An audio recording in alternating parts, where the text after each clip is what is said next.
Good evening students. हम लोग इस क्लास में जीके जीएस के 30 महत्वपूर्ण क्वेश्चंस को हल करेंगे। इसमें जो हमारे क्वेश्चंस हैं वो एग्जाम की दृष्टि से अति महत्वपूर्ण है और मैं आपको बता दूं इसमें पूरा का पूरा जीके शामिल किया गया है, चाहे वो इतिहास हो, भूगोल हो या कोई सा भी टॉपिक हो। आपको सारे के सारे इंपॉर्टेंट क्वेश्चंस मिलेंगे और इसमें कई सारे क्वेश्चंस ऐसे हैं जो कि पिछले एग्जाम्स में पूछे जा चुके हैं। तो चलिए फिर हम लोग करते हैं शुरुआत। पहला क्वेश्चन है हमारा, हड़प्पा सभ्यता यानी जिसे हम लोग सिंधु घाटी सभ्यता भी कहते हैं, उसकी खोज किस वर्ष हुई थी? तो इसका राइट आंसर है हमारा ऑप्शन नंबर बी, वर्ष 1921 में। यानी हड़प्पा सभ्यता की खोज कब हुई थी? 1921 में। अगर बात करूं इसकी खोज किसने की थी, तो इसकी खोज राय बहादुर दयाराम साहनी ने की थी। अगला क्वेश्चन देखते हैं। दूसरा क्वेश्चन है हमारा, प्रसिद्ध गायत्री मंत्र का उल्लेख ऋग्वेद के किस मंडल में है? तो इसका राइट आंसर है हमारा ऑप्शन नंबर बी, यानी गायत्री मंत्र का उल्लेख ऋग्वेद के तीसरे मंडल में है। अगला क्वेश्चन देखते हैं।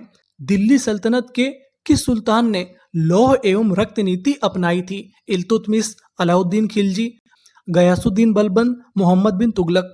तो इसका राइट आंसर है हमारा option number C, Ghiyasuddin Balban. यानी बलबन ने लौह एवं रक्त नीति अपनाई थी। अगला क्वेश्चन देखते हैं।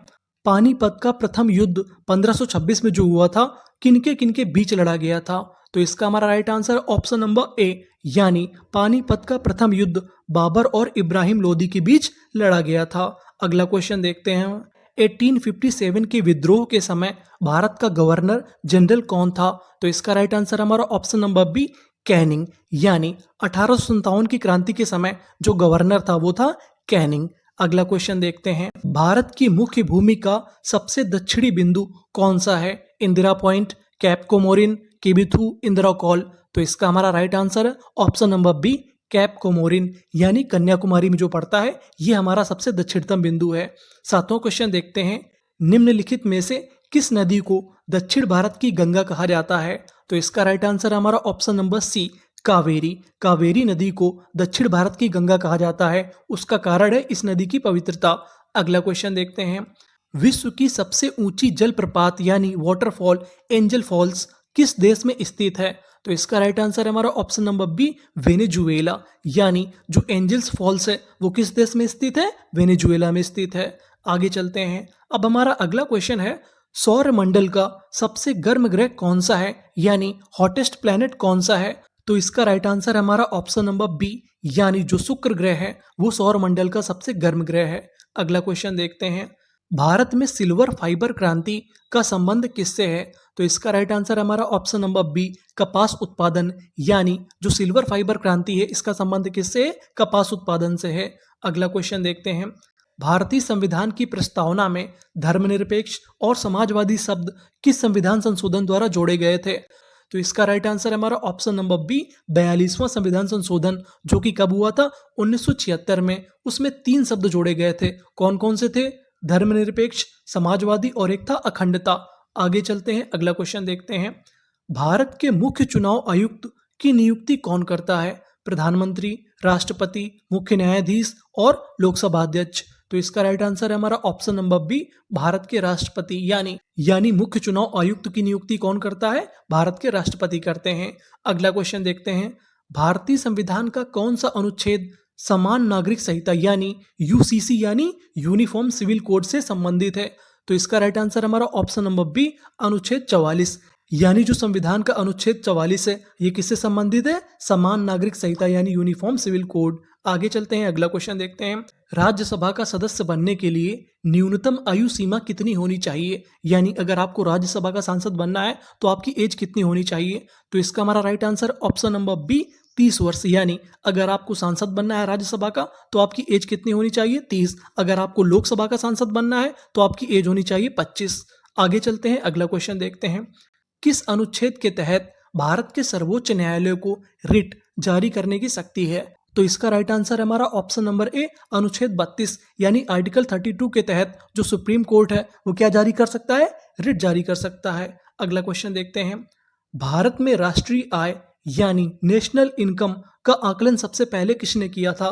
तो इसका राइट आंसर हमारा ऑप्शन नंबर बी, दादा भाई नौरोजी। इन्होंने पहली बार भारत में राष्ट्रीय आय का आकलन किया था। अगला क्वेश्चन देखते हैं।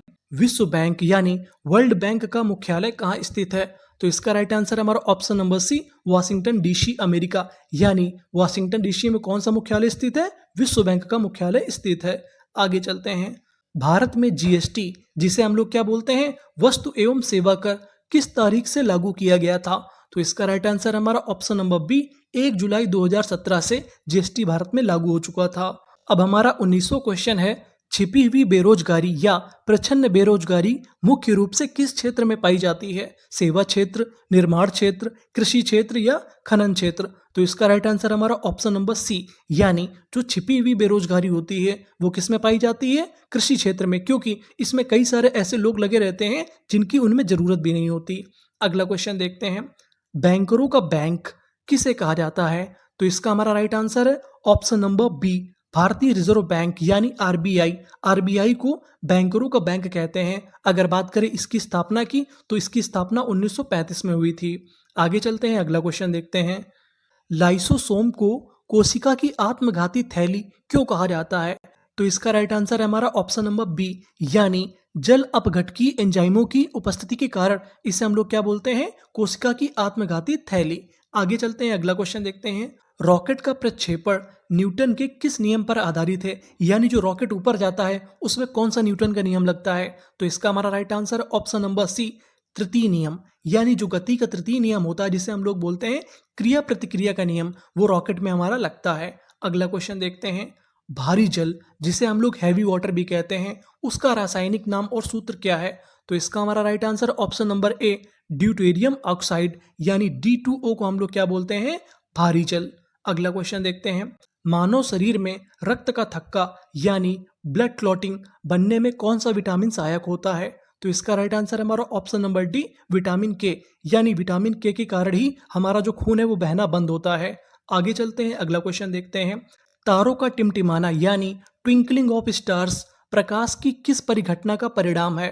तो इसका राइट आंसर हमारा ऑप्शन नंबर बी, वायुमंडलीय अपवर्तन। यानी जो वायुमंडल में अपवर्तन होता है उसकी वजह से हमारे तारे टिमटिमाते हैं। आगे चलते हैं, अगला क्वेश्चन देखते हैं। बिहू निम्नलिखित में से किस राज्य का प्रसिद्ध लोक नृत्य है? तो इसका राइट आंसर हमारा ऑप्शन नंबर ए, असम। यानी जो बिहू है हमारा, ये कहाँ पर होता है? असम में होता है। अगला क्वेश्चन देखते हैं। अंतरराष्ट्रीय न्यायालय यानी इंटरनेशनल कोर्ट ऑफ जस्टिस कहाँ पर स्थित है? तो इसका राइट आंसर है option number B, the Hague. यानी नीदरलैंड में स्थित है। अंतरराष्ट्रीय न्यायालय का मुख्यालय कहाँ पर? The Hague. आगे चलते हैं। माई एक्सपेरिमेंट विथ ट्रूथ पुस्तक के लेखक कौन है? तो इसका राइट आंसर हमारा option number B, Mahatma Gandhi. यानी माई एक्सपेरिमेंट विथ ट्रूथ किसने लिखा है? महात्मा गांधी ने। अगर बात करें ये किस लैंग्वेज में लिखी गई थी, तो ये मूल रूप से गुजराती में लिखी गई थी। आगे चलते हैं, अगला क्वेश्चन पढ़ते हैं। काजीरंगा राष्ट्रीय उद्यान किसके लिए प्रसिद्ध है? तो इसका हमारा राइट आंसर है ऑप्शन नंबर बी, एक सींग वाले गैंडे के लिए काजीरंगा हमारा प्रसिद्ध है। और ये हमारा कहाँ पर पाया जाता है? असम में पाया जाता है। लास्ट क्वेश्चन है हमारा, प्रतिवर्ष राष्ट्रीय विज्ञान दिवस कब मनाया जाता है? तो इसका राइट आंसर हमारा ऑप्शन नंबर बी, 28 फरवरी। यानी हर साल 28 फरवरी को राष्ट्रीय विज्ञान दिवस मनाया जाता है। अब आपको कमेंट बॉक्स में ये बताना है कि आपके 30 में से कितने क्वेश्चंस के आंसर सही थे। Thank you for watching.